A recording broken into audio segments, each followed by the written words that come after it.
날씨 예보를 보면요, 날씨가 풀린다고 했는데 실제 기온보다 더 추울 때가 있고요, 또 반대로 기온이 많이 떨어져서 춥다고 예보를 했는데 오히려 따뜻하게 느낄 때가 있습니다. 왜 그렇습니까? 체감 온도 때문이죠. 햇볕이 있는가 없는가, 그리고 바람이 부는가 안 부는가, 습도의 여부에 따라서 우리가 느끼는 체감 온도가 많이 차이가 납니다. 사람도 마찬가지인 것 같습니다. 존재만으로 분위기를 따뜻하게 만든 사람이 있는가 하는 반면에 어떤 사람은 분위기를 싸하게 만드는 놀라운 능력을 가지고 있습니다. 성경을 보면은 다윗이 전자에 말한 그런 사람인 것 같습니다. 골리앗을 이기면서 양치기 목동이 단번에 군대 장관이 됩니다. 이라 스타가 된 거죠. 그런데 나라 전체에 다윗은 만만이요, 사울은 천천히로다, 이런 소리가 들려지면서 사울에게 죽을 고비를 몇 번씩이나 겪게 되고, 또 느닷없이 군대 장관에서 천부장으로 지위가 떨어지게 됩니다. 다윗 입장에서는 자천된 거죠. 그런데 성경은 이를 다른 시각으로 본다는 것입니다. 우리 사무엘상 18장 16절은 이렇게 기록합니다. 함께 읽겠습니다. 온 이스라엘과 유다는 다윗을 사랑하였으니 이는 그가 자기들 앞에 출입하기 때문이었더라. 백성들은 오히려 그 일로 천부장으로 더 떨어진 걸로 더 좋아했다는 거예요. 왕궁에 있는 그런 군대를 다스리는 다윗이 아니라 백성들과 함께 만나고 함께 삶을 나누는 다윗으로 인해서 많은 사람들에게 기쁨을 주었다고 성경은 증언하고 있습니다. 우리 주변에도 이런 사람이 있습니다. 이 사람은 똑똑한 사람도 아니고 돈이 많은 사람도 아닌데 사람들은 참 그 사람을 좋아합니다. 그에게서 물질적으로 뭔가 얻을 수 있는 그런 것도 아닌데 그 사람 주변에 항상 사람이 모여들고 또 많은 이들이 그 사람 때문에 기쁨과 즐거움을 누리게 됩니다. 반면 어떤 사람은 돈도 참 많습니다. 똑똑하고 직업도 좋습니다. 그런데 유독 그 사람만 끼면 대화가 단절되어지고요, 그 사람만 오면 모임이 해체되어지고 웃음기가 싹 사라지게 된다는 거예요. 지금쯤 여러분들 머릿속에 몇 명이 떠올리게 될 겁니다. 네. 여러분들은 어떤 사람들입니까? 나는 다른 사람들에게 여름철 냉소와 같은 그런 시원한 사람인가, 아니면 갈증을 더하는 사람인가? 우리가 겨울에 한가운데를 지나가고 있습니다. 겨울 하면 우리가 따뜻한 국물이 생각나고, 또한 코로나 때문에 갈 수는 없지만 온천이나 사우나 이런 걸 생각나듯이 여러분들로 인해서 우리 주변이 기분이 좋아지고 따뜻해졌으면 좋겠습니다. 특히 우리 창조교회가 2022년 하나님의 마음을 기쁘시게 하는 그런 신앙 공동체가 되길 부탁드립니다. 오늘 본문은 지난번에 나눴던 안디옥교회 본문입니다. 이방 땅에 유명한 안디옥교회가 세워지는 장면을 그리고 있습니다. 본문에서 보여주듯이 유명한 사도가 아닌 이름 모를 몇몇 사람들 때문에 이방 땅에 복음이 전해집니다. 또한 이름 모를 몇몇 사람들로 인해서 그곳에 교회가 세워지고 그 땅에 기쁨이 넘치게 된다는 거예요.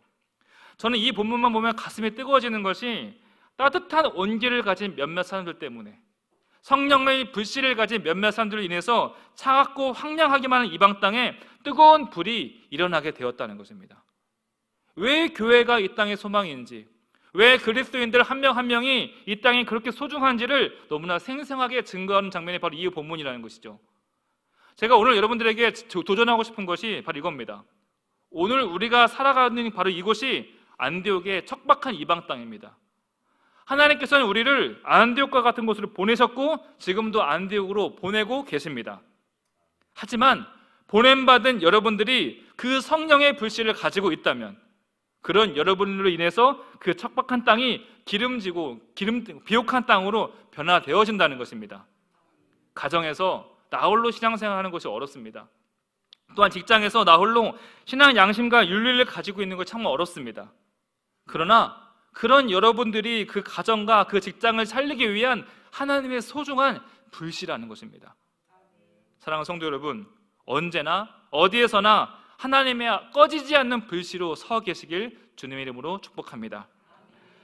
오늘 본문을 보면은 한 가지 특이한 점이 나오는데, 성경은 안디옥에 복음을 전한 이 위대한 이들의 이름을 굳이 조사하지도 않고 이름도 기록하지 않고 있다는 것이죠. 바울과 바나바가 1년간 가르쳤기 때문에 이들의 이름을 모를 리가 없습니다.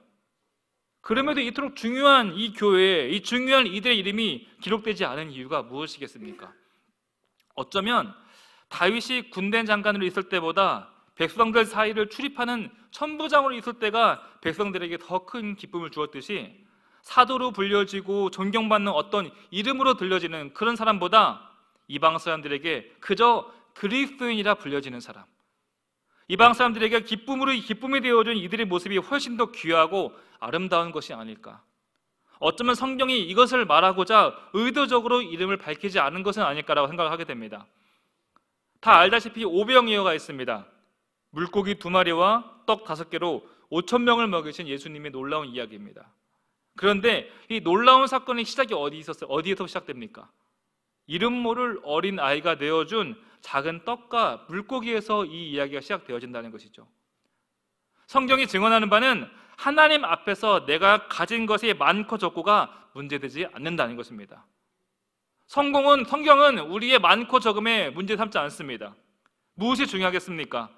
이름 없는 나의 헌신, 이름 없는 나의 자금 드림을 통해서 역사하시는 하나님의 손은 어마어마하게 크다는 것입니다. 이렇게 하나님이 크시다는 것이 믿어질 때 작은 드림은 결코 작은 드림이 아닌 겁니다.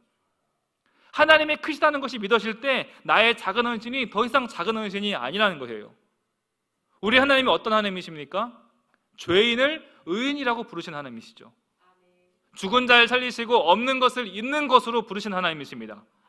그렇다면 내 손에 무엇이 들려져 있는가? 내 능력이 얼마나 크고 놀라운가? 이것이 중요하겠습니까? 나는 부족합니다, 못합니다, 안 합니다, 나중에 하겠습니다, 이것이 아니라 이거라도 드리겠습니다, 이거라도 하겠습니다. 아멘이십니까? 이것이 교회의 모습이라는 것이죠.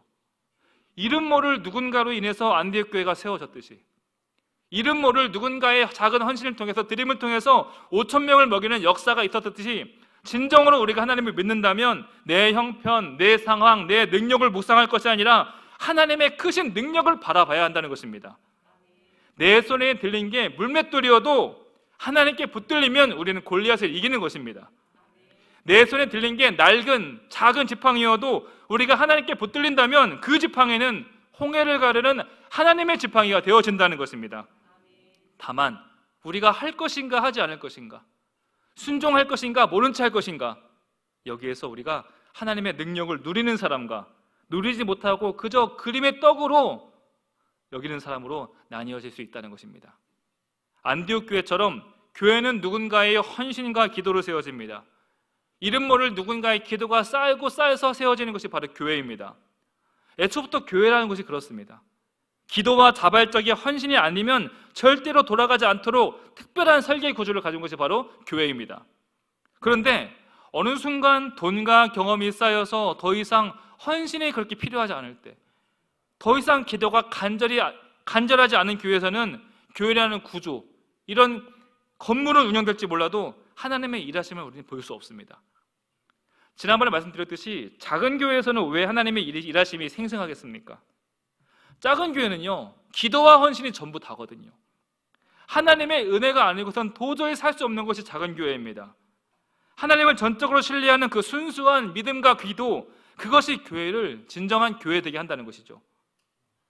우리가 2년째 코로나로 인해서 우리의 예배가 많이 약화되었습니다. 말씀과 기도가 분명히 느슨해졌고 하나님을 향하는 간절함과 사랑과 헌신이 눈에 띄게 이전과 같지 않을 것입니다. 바꿔 말하면요, 여러분들의 삶에 하나님의 일하심이 점점 흐려지고 옅어질 수 있다는 것입니다. 2022년 새해가 시작되었습니다. 여러분들 더 기도하고 더 사랑하는 교회가 되길 바랍니다.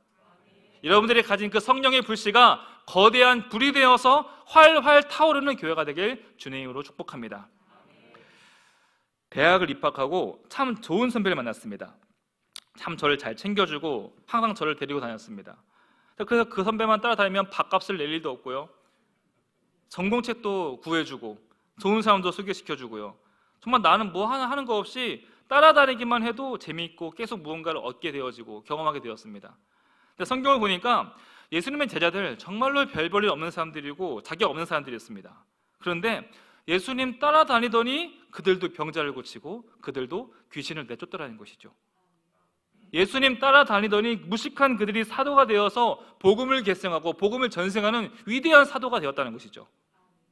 따라다니니까, 다른 데 가지 않고 예수님께 붙어 있으니까 그들의 삶이 바뀌어지고 그들로 인해서 주변이 바뀌어진다는 것입니다. 우리도 마찬가지입니다. 우리가 하나님께 붙어 있고 하나님을 따라다닌다면 우리 삶에 변화가 옵니다. 일주일만 하면 스스로 알아차립니다. 아, 내가 변하고 있구나. 한 달을 하면 주변에서 알아차립니다. 아, 저 사람 변했구나.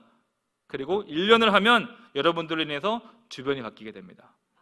그렇게 일주일, 한 달, 1년을 하면 하려면 꾸준한 연습이 우리에게 필요합니다. 오늘 이 이야기를 하고자 합니다. 1980년 이전에는 산소통 없이 에베레스트 산을 오르지 못했다고 합니다. 그런데 1980년대에 라이놀트 메스라는 사람이 처음으로 산소통 없이 무산소 에베레스트 산 등정에 성공하게 됩니다. 그것도 봉우리 하나 오른 것이 아니라 히말라야 8,000m급 이상 14개 봉우리를 모두 무산소 등정에 성공하게 됩니다.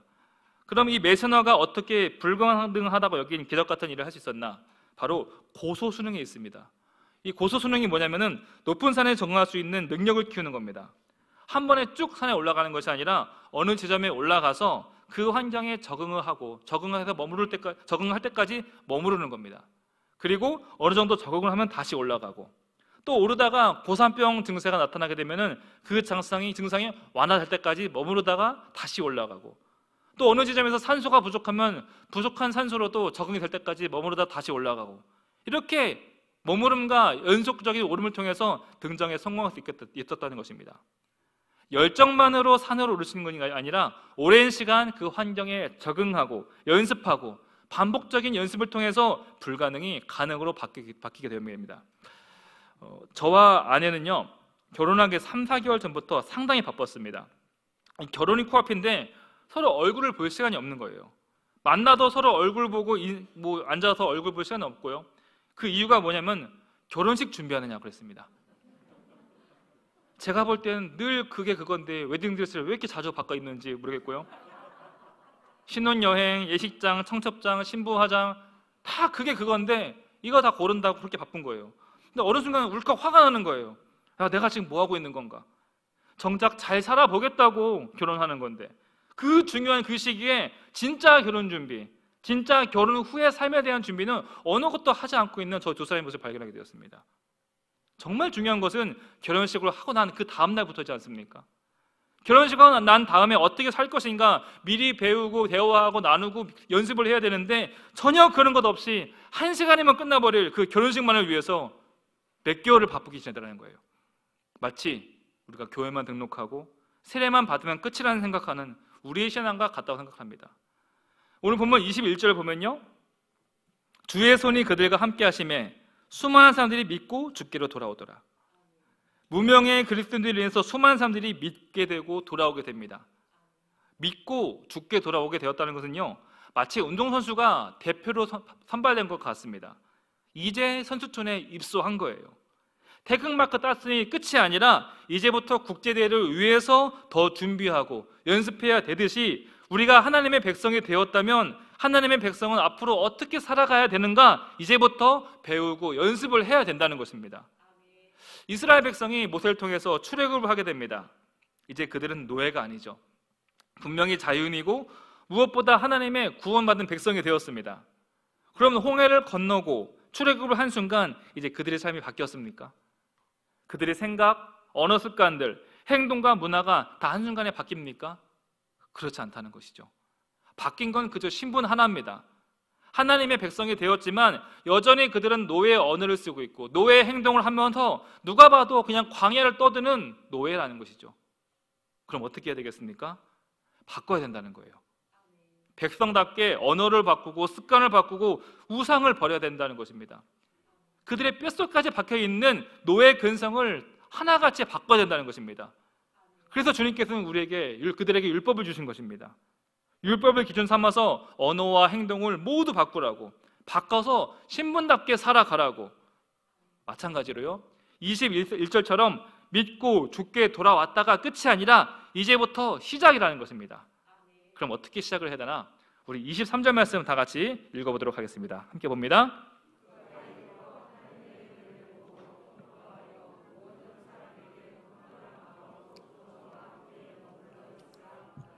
아멘.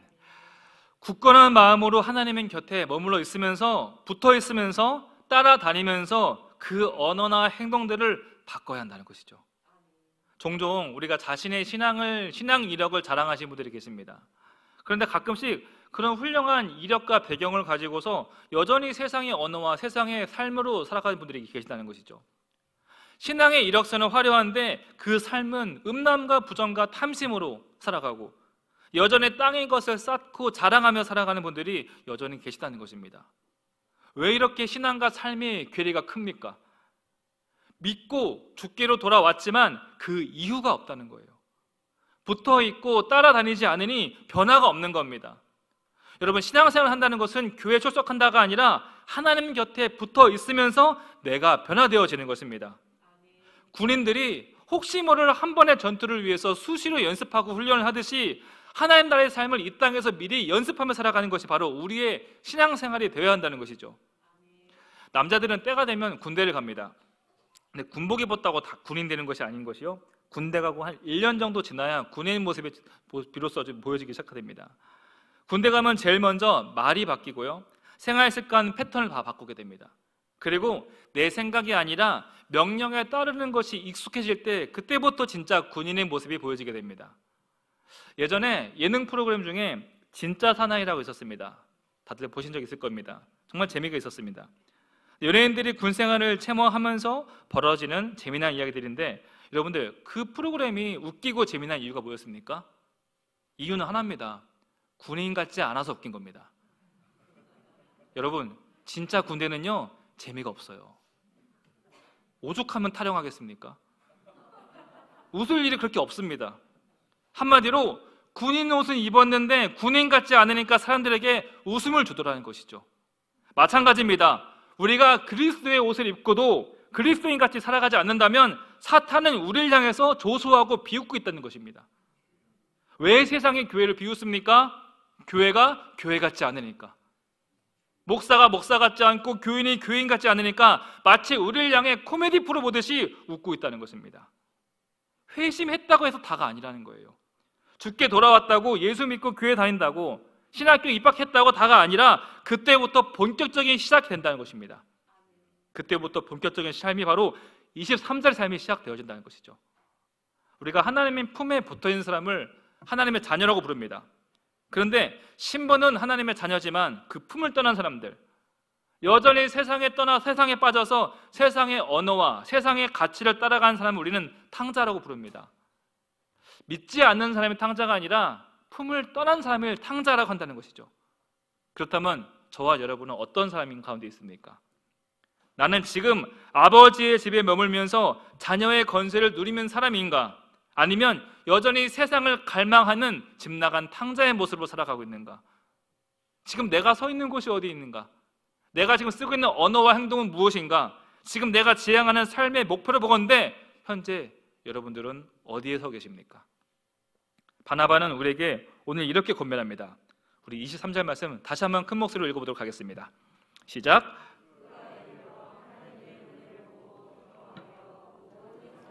굳건한 마음으로 주와 함께 머물러 있으라. 아멘.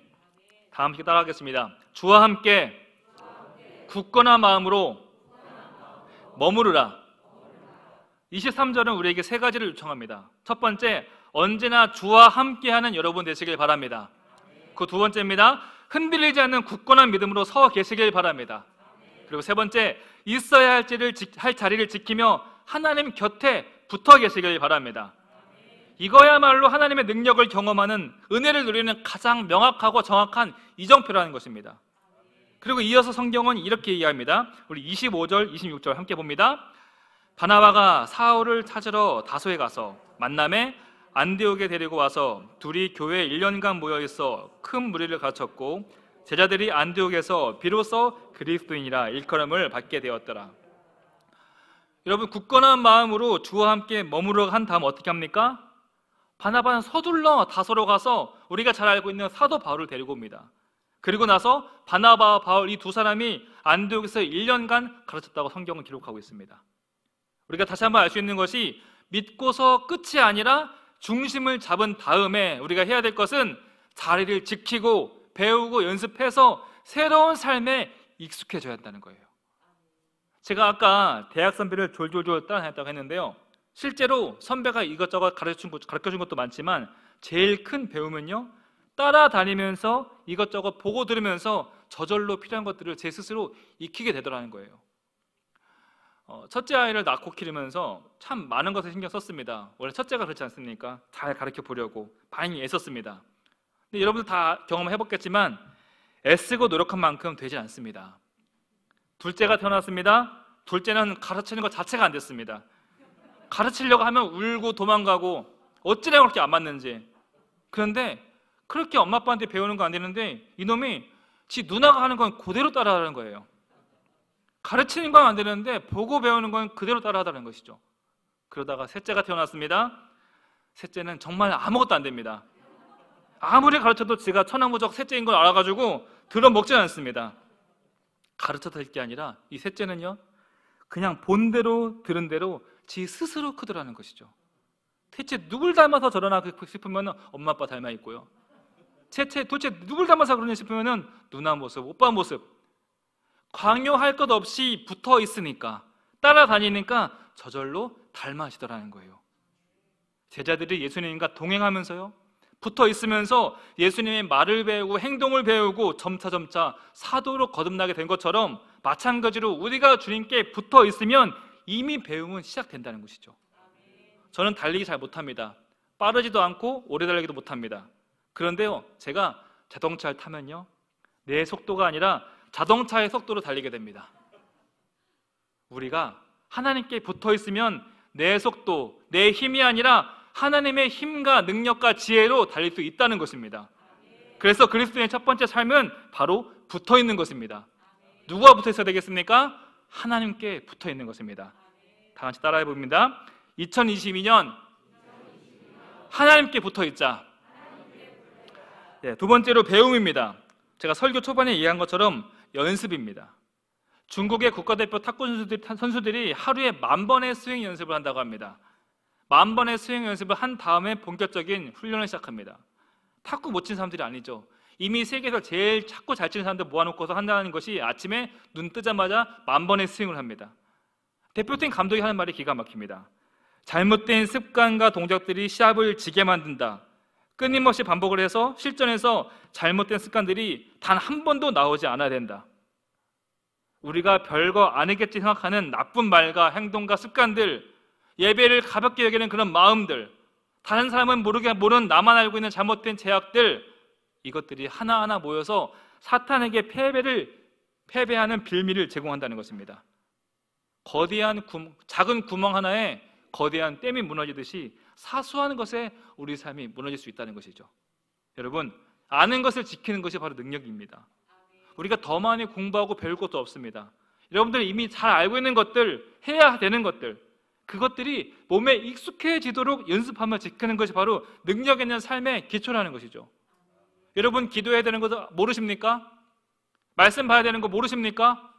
전도해야 되는 거 모르십니까? 아는 것을 실천하는 것을 통해서 우리 삶이 가치가 있어지고 의미 있는 삶으로 변화되어진다는 것이죠. 다 알아요. 그런데 안다고 한다는 것은 또 아니라는 것이죠. 여러분들 병원 가면요, 늘 듣는 소리가 뭡니까? 운동하세요. 제발 좀 운동하세요. 여러분, 선생님이 어마어마한 걸 요구합니까? 적게 드시고 운동하세요. 이미 다 알지 않습니까? 그런데 실제로 함을 통해서 약한 몸이 회복되어지고 건강해지더라는 거예요. 신앙생활도 마찬가지입니다. 실제로 해봄을 통해서 하나님을 경험하게 된다는 거예요. 실제로 가보고 실제로 순종해봄을 통해서 이래서 나를 부르셨구나, 이래서 나에게 이 일을 주셨구나, 이래서 기도하게 하셨구나 해봐야 이유를 알게 된다는 것입니다. 제가 초등학교 과학 시간에 프리즘으로 실험을 한 적이 있습니다. 전 그때의 기억을 지금도 잊을 수가 없습니다. 아무 색깔도 없어 보이는 햇빛인데 프리즘을 갖다 대보니까 여러 가지 색상이 너무나 많이 보였습니다. 다만 우리 눈에 보이지 않을 뿐이지 햇빛 속에는 이미 여러 가지 색상이 존재하고 있다는 것이죠. 우리가 하나님을 믿는 것, 하나님과 동행하며 신앙생활하는 것이 바로 이와 같다고 생각합니다. 우리 눈과 생각으로 볼 수 없는, 알 수 없는 수많은 것들이 순종이라는 프리즘을 대범을 통해서 하나님의 생각과 세계가 발견되어지고 하나님의 손길을 볼 수 있게 되어진다는 것이죠. 직접 대봐야 안다는 것입니다. 여러분, 오랜 시간 기도하는 것보다 한 번 순종하는 것이 훨씬 더 빨리 알고 빨리 배우게 됩니다. 우리 인생 그리 길지 않습니다. 나를 향한 비전, 목적, 주님의 뜻 늘 궁금해하다가 질문하다가 금방 지나갑니다. 차라리 그 시간에 아는 것을 행하고 아는 것을 순종하는 것이 우리 인생에 훨씬 더 유익하다는 것입니다. 우리가 높은 산에 오르기 위해서 지상에서 수많은 연습을 하듯이 단 한 번의 대회를 위해서 끊임없는 연습을 하듯이 우리 인생도 마찬가지입니다. 배운 것은 반드시 연습을 해야 열매가 맺을 수 있게 되는 것입니다. 설교를 들으면요, 아멘으로 끝날 것이 아니라 이 설교를 삶에서도 연습을 해야 된다는 거예요. 말씀을 읽었으면 읽은 대로 연습을 하고, 기도를 했으면 기도가 끝이 아니라 기도한 대로 이루어지도록 부단히 노력을 해야 한다는 것입니다. 이것이 우리의 삶의 방식이어야 된다는 거예요. 그리고 이 과정을 통해서 우리는 먼저 우리의 삶이 변화되어지고, 또 변화된 우리를 통해서 우리 주변이 변화되어지는 놀라운 역사가 일어난다는 것입니다. 그런데 문제는 사람은 연습하기를 참 싫어한다는 거예요. 왜 그렇습니까? 귀찮죠. 제 등산화는요, 사놓은 지가 언젠데 지금도 광이 흐릅니다. 집에서 운동한다고 사다 놓은 운동기구가 너무나 많습니다. 근데 여러분 보시다시피 제 몸이 그렇게 근사하진 않습니다. 해야 되는 건 아는데 귀찮아서 안 하게 되죠. 운동뿐만 아니라 공부도 그렇고요, 일도 그렇습니다. 모든 영역에서 배움과 연습은 반드시 필요한데 이 귀찮음이 우리를 영적인 비만으로 만들게 된다는 것이죠. 여러분들은 이미 많은 것을 알고 계십니다. 이제 그 배운 것들을, 알고 있는 것들을 실천하시길 바랍니다. 아는 것들을 행하시길 바랍니다. 우리 인생에 행함의 프리즘, 순종이라는 프리즘을 실제로 대본다면 일상에서는 경험할 수 없는 아름다운 빛깔이 여러분 인생에 비춰지게 될 것입니다. 말씀 마무리합니다. 이름 없는 그리스도인들이 척박한 안디옥 땅을 변화시킵니다.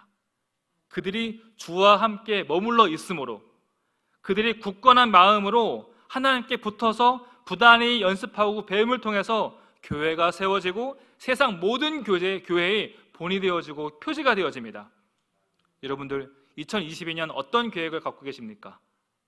주와 함께 머무르고 배운 바를 실천할 줄 아는 주님의 여러분 되시길 주님의 이름으로 축복합니다. 시간 말씀을 기억하면서 함께 기도하도록 하겠습니다. 2022년 새해가 시작되었습니다. 하나님께 굳건히 붙어있는 한 해가 되게 하여 주옵소서. 하나님 품 안에 머물며 주님을 더욱더 닮아가게 하여 주시옵소서. 주님의 형상을 회복하는 한 해가 되게 하여 주시옵소서. 함께 마음 모아 기도하도록 하겠습니다. 하나님 아버지, 2022년 새해가 시작되어졌습니다. 우리가 온전히 주님께 붙어있는 인생 되게 하여 주시옵소서. 주님 품 안에 머물면서 주님을 더욱더 닮아가는 인생 되게 하여 주시옵시고, 주님께서 가장 보기 좋으신 아름다운 형상을 회복하는 우리 모두가 되게 하여 주시옵소서. 우리가 믿고 돌이킨 후 그 끝이 아니라 믿은 바대로 알고 고백한 대로 행할 수 있는 우리가 되게 하여 주시옵소서. 예수님 이름으로 기도드립니다. 아멘. 하나님 아버지, 2022년 주님 앞에 서서 주님의 이름을 부르며 시작합니다. 올 한 해 기도하는 것이 익숙한 한 해가 되게 하여 주시옵소서. 말씀을 가까이 하는 것이 익숙한 한 해가 되게 하여 주시옵소서. 이전보다 더욱더 하나님을 가까이 하며 하나님께 붙들린 인생 되게 하여 주옵소서. 예수 그리스도 이름으로 기도드립니다. 아멘. 네, 이어서 성찬을 진행하도록 하겠습니다. 네, 성찬을 진행하도록 하겠습니다. 주님께서는 우리를 성찬의 식탁으로 초대하십니다. 이 성찬은 그리스도께서 우리를 위하여 찢기시고 흘리신 살과 피를 기념하고 경험하는 그러한 거룩한 시간입니다.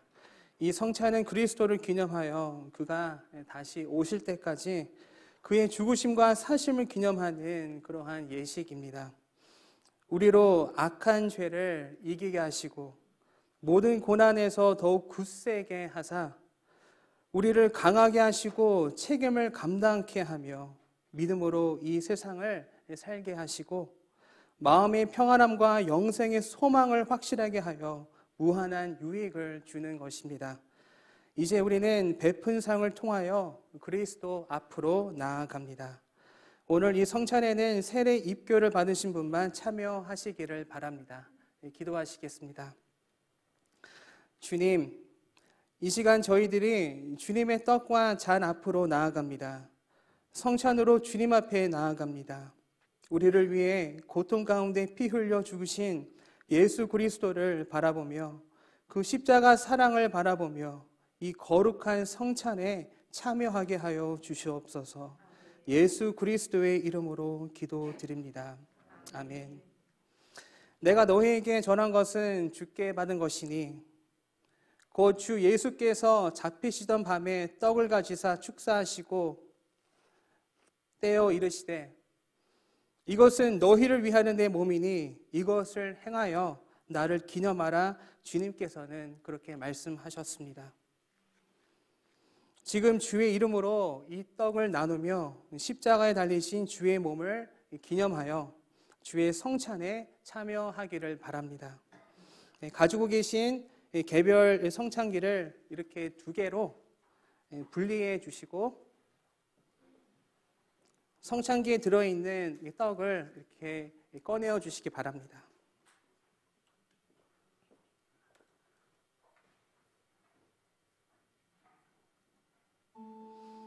네, 떡을 손에 드신 채로 함께 기도하겠습니다. 사랑하는 주님이 세우신 이 성찬을 베풀고 우리도 떡을 떼고자 합니다. 그리스도의 찢기신 몸을 분별하게 하시고 우리들이 나누는 이 떡이 영생의 떡이 되게 하여 주시기를 예수님의 이름으로 기도드립니다. 아멘. 여러분을 위해 찢기신 그리스도의 몸입니다. 마스크를 이제 벗으시고 떡을 함께 받도록 하겠습니다.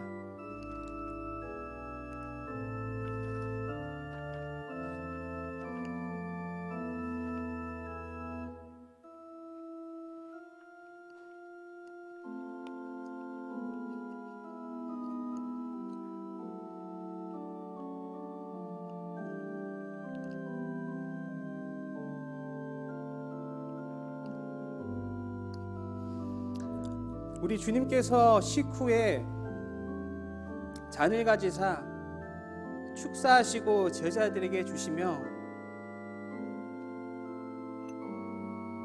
이르시되 이 잔은 나의 피로 세운 새 언약이니 이것을 행하여 마실 때마다 나를 기념하라. 주님께서는 말씀하셨습니다. 우리도 이 잔을 받을 때에 합당하게 받음으로 언약의 축복이 세워지기를 바랍니다. 잔의 그 뚜껑을 열어주시기 바랍니다.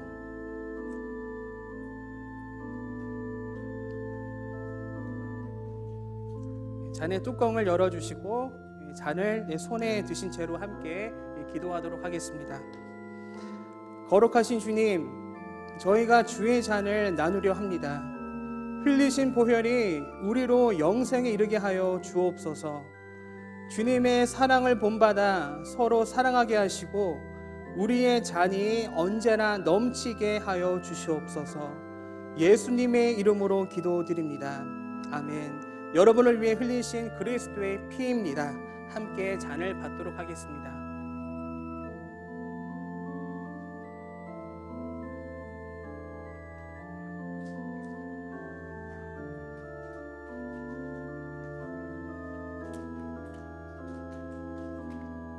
기도하시겠습니다. 거룩하시고 은혜로우신 하나님 아버지, 이 시간 저희들이 거룩한 성찬에 참여하였습니다. 이 성찬을 통해 저희의 몸과 마음이 다시 새롭게 되게 하시고 새롭게 결단하게 하여 주셔서 언제나 저희가 주님의 십자가의 사랑을 기억하고 그 사랑을 힘입어 승리하며 살아가게 하여 주시옵소서. 예수 그리스도의 이름으로 기도드립니다. 아멘. 말씀을 기억하면서 함께 찬양하겠습니다.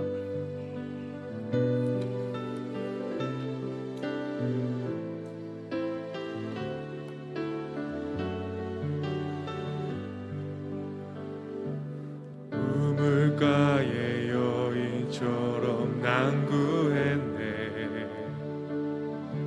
헛되고 헛된 것들을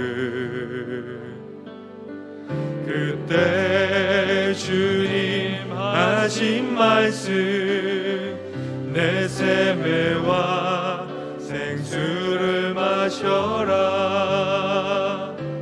오 주님 채우소서.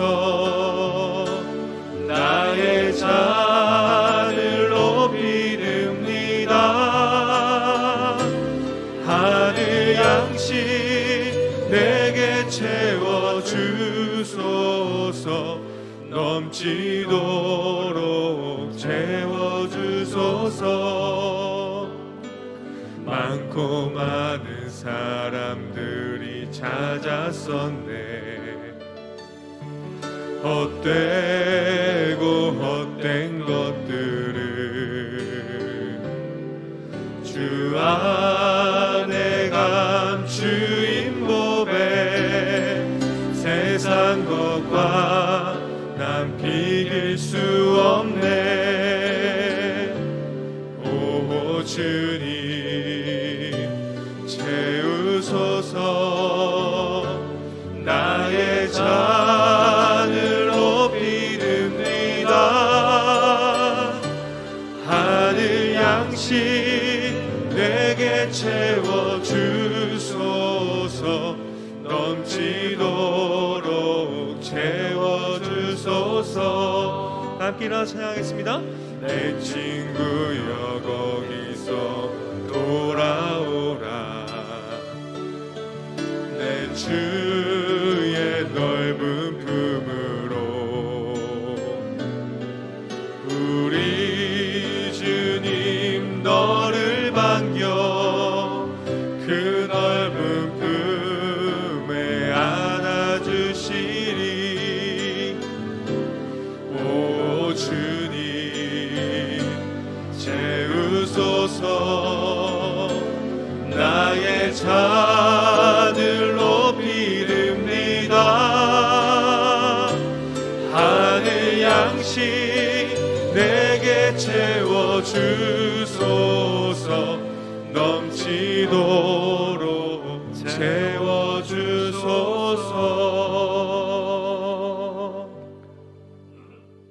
우리 주 예수 그리스도의 은혜와 아버지 하나님의 크신 사랑과 성령님의 교통하심이 굳건한 마음으로 주와 함께 머물러 있기를 다짐하는 모든 성도들 위해 함께 하시길 간절히 축원하옵나이다. 아멘.